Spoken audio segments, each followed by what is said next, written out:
Now on the market there's different ways of protecting yourself, and what we're going to look at now is an infection control kit. Now this kit can be used in the workplace, or it's the sort of thing that maybe you have at home or you take away on holiday with you.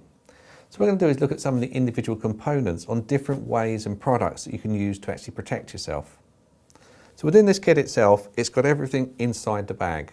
But each one of these components you could buy separately, or maybe you've got in the workplace. First one we're going to look at is hand gel. Now hand gel is great because if you haven't got access to any water, you can always use this. At least it's going to get your hands that bit cleaner. You can also use hand gel after you've been using gloves or after any other action you're doing. We've got a separate video on how to actually use the hand gel. But having it in a small container is very easy then to carry around with you. Other things are gloves. Now gloves are something that you want to carry with you at all times, and inside this kit is a pair of gloves.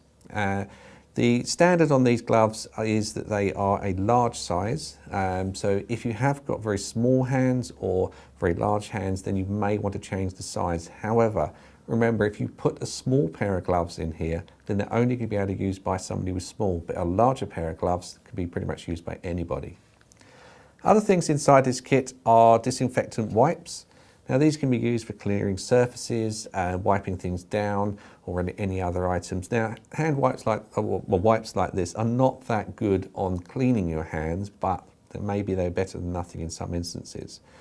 Now, in some workplaces these aren't permitted, but with the wipes themselves, if you're using them, then you must dispose of them correctly, like all of the stuff here. So within this kit, it's got a biohazard bag, and the biohazard bag itself is where you can put everything that you've used or any potentially infectious material.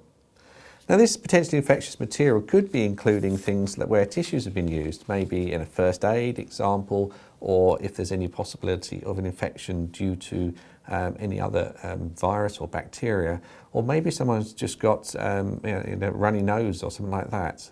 So tissues are inside here, and these can come in different sizes and shapes, but it's a nice easy pack to carry. Another thing here is face masks. Now, in most cases, you're not going to need to use a face mask, but if it's a higher risk environment, or if there's a possibility of infection coming through as a airborne mist or maybe a dust, then having some kind of face protection can be a very, very good idea. These are quite straightforward. They'll go over your face. They've got a one-way valve on the front there. They seal fairly well. And on the fronts, there is a piece of metal that actually makes it shape to your nose. And then you can stretch this around to your back of your head, and it should stay in place. It's pretty much one size fits all. Now, not strictly speaking, a infection control item could be this as the final one, and it's inside this kit. Now, if you knew someone's temperature, then you may well know that they are a potential infection risk. So in this particular kit here, it does come with a basic digital thermometer.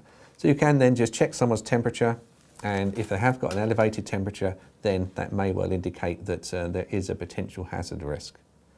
Now, all of the items here are just really what's on this particular kit here, and there's lots of different types of kit available.